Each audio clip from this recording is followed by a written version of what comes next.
নমস্কার বন্ধুরা, আমি পাপিয়া। আজ দশরূপে দশভুজা আরেক নতুন পর্ব নিয়ে চলে এসেছি তোমাদের সামনে। দেখো, পুজো মোটামুটি দুর্গা পুজো, কালী পুজো তো শেষ হয়ে গেল। আমাদের মোটামুটি বড় উৎসব শেষ, ভাইফোঁটাও শেষ। এবার যেখানে জগদ্ধাত্রী পুজো বড় হয় সেখানে আলাদা ব্যাপার, আমাদের দিকে তো এত বড় হয় না। তো এবার ধীরে ধীরে দেখো গুটি গুটি পায়ে শীত এগিয়ে আসছে। এখনো শীত যদিও নেই, এখনো প্রচন্ড গরম দিচ্ছে, কিন্তু ধীরে ধীরে গুটি গুটি পায়ে শীত এগোচ্ছে। এরপরে হালকা শীতের আমেজ শুরু হবে, আর তারপরে তো কড়া শীত পড়বে। তো এই সময়, শীতের সময় একটা দেখবে নানা রকম স্ন্যাক্স জাতীয় খাবার খেতে খুব ভালো লাগে। তো আমি ওরকমই একটা স্ন্যাক্স নিয়ে এসেছি তোমাদের জন্য। তবে তার আগে একটা কথা বলি, দেখো প্রত্যেকদিন ভিডিও শুরুতে আমি তোমাদের বলি যে যদি আমার চ্যানেলটাকে পছন্দ হয়, আমার রেসিপি পছন্দ হয়, বা আমি যেটাই বলি শাড়ি নিয়ে জানিয়ে, তোমরা একটু সাবস্ক্রাইব করো, শেয়ার করো, লাইক করো, এটা বলি তো। কিন্তু সত্যি কথা বলতে কি, দেখো যে বন্ধুরা সাবস্ক্রাইব করার তারা অলরেডি করে দিয়েছে, কিন্তু যারা করার নয় তাদের আমি শতবার বললেও তারা করে না। অতএব হ্যাঁ, আমি আজকের থেকে বলছি, যারা করোনি তাদের বলছি সত্যি তোমরা একদম করো না। হ্যাঁ, আমার রিকোয়েস্ট রাখতে হবে না, কারণ যে আমাকে পছন্দ করবে, ভালোবাসবে, সে করবে, যার পছন্দ হবে না সে করবে না। আর যে কারণে আমি আর এই ধরনের তাদেরকে জোর করে রিকোয়েস্ট করবো না। তাই তোমরা যেরকম আছো সেরকমই থেকো, ইচ্ছে হলে দেখো, না হলে দেখো না। কিন্তু আমার যে বন্ধুরা আমার পাশে আছে তাদেরকে অনেক অনেক ভালোবাসা, আর তোমরা এইভাবে আমার পাশে থেকো। চলো, হয়তো তোমরা ভাববে অহংকার দেখাচ্ছে, অহংকার না, আসলে দেখো আমরা তো নতুন ইউটিউবার, আমরা অনেকবার বলি, কিন্তু অনেকেই আছে কি ভিডিওগুলো তোমরা দেখো, দেখে চলে যাও, সাবস্ক্রাইব করো না। অথচ একটা সাবস্ক্রাইব করলে আমরা অন্তত একটু উৎসাহ পাই। সব সময় রোজগারের জন্য লোকে নয়, নিজের একটু উৎসাহ, বা নিজের হয়তো কিছু করিনি লাইফে, হয়তো মানে নিজের ইচ্ছায় নিজের পায়ে দাঁড়ানোর একটা কিছু করতে ইচ্ছে হয়, বা নিজেকে একটু প্রকাশ করতে, সেই জন্যই একটু বন্ধুত্বের হেল্প চাই। কিন্তু অনেকেই করো না, তাই জন্য এই কথাটা বললাম। যা কিছু মনে করো, আমি কিন্তু কাউকে আঘাত দিয়ে বলতে চাইনি, আমি বলে দিলাম আর কি। যারা পাশে আছো তাদেরকে অনেক ধন্যবাদ, তারা এভাবেই পাশে থেকো। আর যাদের সাবস্ক্রাইব করার ইচ্ছা হচ্ছে না, তোমরা করো না, ঠিক আছে? চলো, আজকে একটা রেসিপি দেখাবো। এটা হচ্ছে ক্রিসপি পনির, বা মুচমুচে পনির, বা কুড়মুড়ে পনির, যা খুশি বলতে পারো। শীতে এটা জমে যাবে। এর জন্য কি লাগছে চলো দেখাই। এর জন্য দেখো লাগছে পনির। আমি ছোট্ট ছোট্ট পনিরগুলোকে এরকম কিউব করে কেটে নিয়েছি। হ্যাঁ, পনিরগুলো খুবই সফট, আর জলও নেই এতে। এরকম সফটের প্রমাণ দেখো, ধরতে না ধরতে ভেঙে যাচ্ছে, খুব নরম। এটা যদি শক্ত হতো না, তাহলে একটু নুন গরম জলে দিয়ে একটু সময় ভিজিয়ে রাখতে হতো, কিন্তু এটা খুব নরম, যার জন্য সেটা লাগবে না। আচ্ছা, এখানে 200 গ্রামের মতো পনির আছে। এবার লাগছে, এটা হচ্ছে কর্নফ্লাওয়ার। কর্নফ্লাওয়ার রয়েছে দেখো, হাফ বাটির মতো রয়েছে, লাগলে আরও দেওয়া যাবে। এটা একটা ব্যাটার বানাবো, সেজন্য লাগবে। তো এটা কর্নফ্লাওয়ার লাগছে বলে দিলাম। আচ্ছা, এবার লাগছে কর্নফ্লেক্স। কর্নফ্লেক্সটা কোটিংয়ের জন্য লাগবে, ওই জন্যে পনিরটা বললাম যে মুচমুচে বা কুড়মুড়ে পনির তো করতে হবে, তার জন্য ক্রিসপি ভাব আনতে এর জন্যে এটা ইউজ করছি। আচ্ছা, এরপরে লাগবে ময়দা। আচ্ছা, তোমরা দেখো ময়দা আর কর্নফ্লাওয়ারটা না কাছাকাছি লাগতে পারে, তবে একটু ডিফারেন্স বলে দিই। এটা দেখো একটু বেশি সাদা, আর এটা দেখো একটু লালচে ভাব ময়দাটা, এটাই ডিফারেন্স। এটা ময়দাটা নিচ্ছি কারণ ডাইরেক্ট পনিরটাকে কোট করলে পনিরের গা থেকে কোটিংটাকে বেরিয়ে যাবে, যার জন্য আগে এটা দিয়ে কোট করে নেব। আর কি কি লাগছে দেখো, আর লাগছে নুন, এটা স্বাদ অনুযায়ী, অল্প চিনি। যাদের চিনি দেওয়ার ইচ্ছা হবে না তারা দিও না, আমি দিই, কারণ সবসময় আমার মনে হয় ঝাল মিষ্টি টক নোনতা এর ব্যালেন্স সবসময় রান্নাকে সুন্দর করে, সেই জন্য আমি একটু চিনি দেব। আচ্ছা, আর লাগছে কাশ্মীরি লঙ্কার রঙের জন্যে, লাগছে হলুদ গুঁড়ো, সামান্য পরিমাণ লাগবে, লাল লঙ্কার গুঁড়ো, আর এটা লাগছে সানফ্লাওয়ার অয়েল, এটাতে আমি ভাজবো। আর যেটা লাগছে, এটা দেখো, এটা হচ্ছে চাট মশলা, একটু চটপটা স্বাদ আনতে লাগবে চাট মশলা। আচ্ছা, প্রথমে আমি তোমাদের দেখাই। প্রথমে না পনিরগুলোকে আমি অল্প একটুখানি হাত দিয়ে করি আমি, আসলে চামচের থেকে না আমার হাতেই সব জিনিসে বেশি সুবিধা হয়। একটু নুন দিয়ে দিলাম পনিরের মধ্যে, আর একটু লঙ্কা গুঁড়ো দিয়ে দিলাম। দেখো একটা ব্যাটারে তো চুবাবো নিশ্চয়ই, কিন্তু আমার ঠিক পনির মানে একদম খালি খালি সাদা সাদা পনিরটা দিলে যে ব্যাপারটা আসে না, সেই টেস্টটা আমার ভালো লাগে না। সেই জন্যে আমি এগুলোকে একটু এতে লঙ্কা আর নুন দিয়ে একটু মাখিয়ে নিচ্ছি।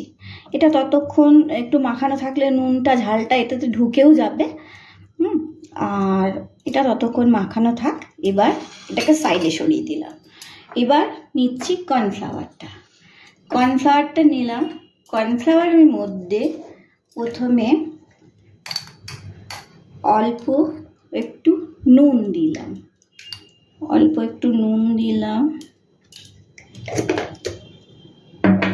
এবার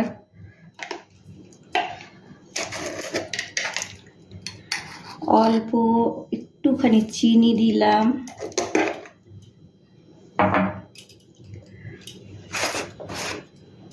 রঙের হলুদ তো তোমরা জানো, রঙের জন্য একটুখানি হলুদ গুঁড়ো দিয়ে দিলাম, একটু লঙ্কা গুঁড়ো দিলাম, আর কালারের জন্য একটু কাশ্মীরি লঙ্কার গুঁড়ো, আর চটপটা স্বাদ আনার জন্য একটু চাট মশলা।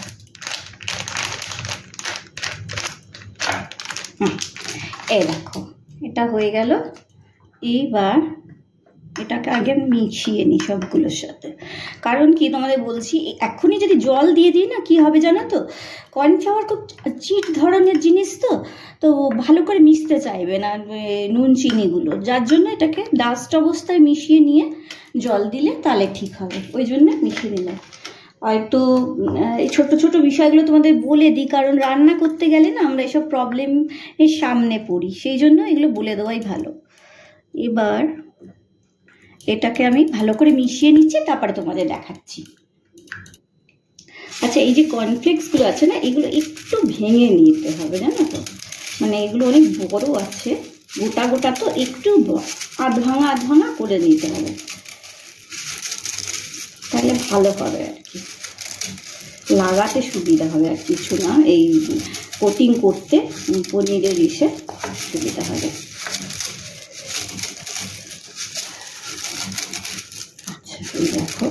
আচ্ছা এবার এই দেখো একটা পনির নিলাম, পনির নিয়ে এবার এর মধ্যে একটা দুটো করে পনির নিয়ে নিচ্ছি। আচ্ছা পনির নিয়ে এবার ময়দার মধ্যে কোট করছি, পনিরটাকে কোট করলাম, করে এই যে ব্যাটারটা বানিয়েছি ব্যাটারের মধ্যে চোবালাম। এই দেখো ব্যাটারে চুবিয়ে এবার এই যে কর্নফ্লেক্স আছে এর মধ্যে এটাকে করে নিলাম, কোট করে নিলাম। এবার দেখো এখানে ননস্টিক না, কড়াইয়ে তেল গরম করতে দিয়েছি, এর মধ্যে দিয়ে দিলাম। আর ফ্লেমটা একদম কমিয়ে রাখবে, কারণ নাহলে কিন্তু পুড়ে যাবে, আর ভাজাটা তো ভালো করে হতে হবে মচমচে করে, সেই জন্যে। এবার আরও করি, তারপর তোরে দেখাচ্ছি। আচ্ছা এবার দেখো এগুলো পনিরগুলো দিয়ে দিই, ছোট ছোট যেহেতু পনিরগুলো, তার জন্য দেখো 3-4টে করে দেওয়া যাচ্ছে। এগুলো সব কোট করে নিচ্ছি। এই যে ময়দা একবার কোট করা না, এটা হলে হয় কি জানো তো, ব্যাটারটা খুব সুন্দর লাগে। এবার দেখো এটাকে যখন লাগাচ্ছি না, তখন এটা কিন্তু আগে যেহেতু একটা ড্রাই জিনিস দিয়ে কোট করা হয়েছে, তাই জন্য লিকুইডটা একদম আটকে যাচ্ছে, এই জন্যে আগে একবার ড্রাই দিয়ে কোট করতে হয়। এবার কর্নফ্লেক্সটা দিয়ে দিচ্ছি, দিয়ে এবার তোমাদের দেখাচ্ছি, চলো। এই দেখো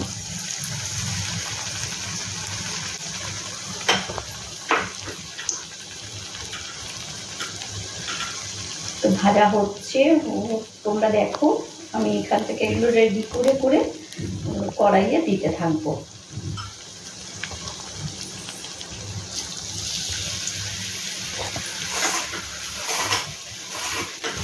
কর্নফ্লেক্সগুলো না আর একটুখানি ভেঙে নিচ্ছি। তোমরা হয়তো আওয়াজ পেলে ভাববে কি করছে, কারণ ওগুলো একটু বড় রয়ে গেছে। আরেকটু ভেঙে নিচ্ছি, তাহলে সুবিধা হবে। এবার এগুলোকে উল্টে নিতে হবে খুন্তি দিয়ে।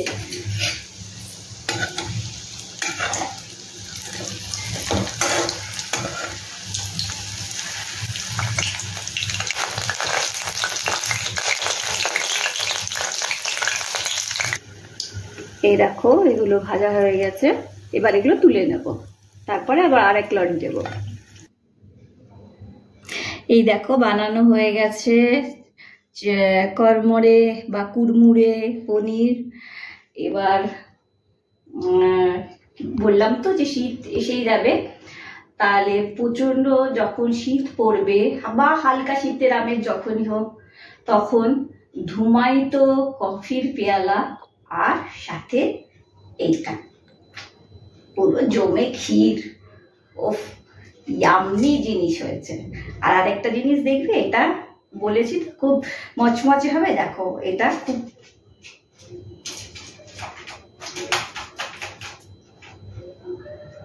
তাহলে এটা বানিয়ে দেখো। দেখলে তো বানানো খুবই ইজি।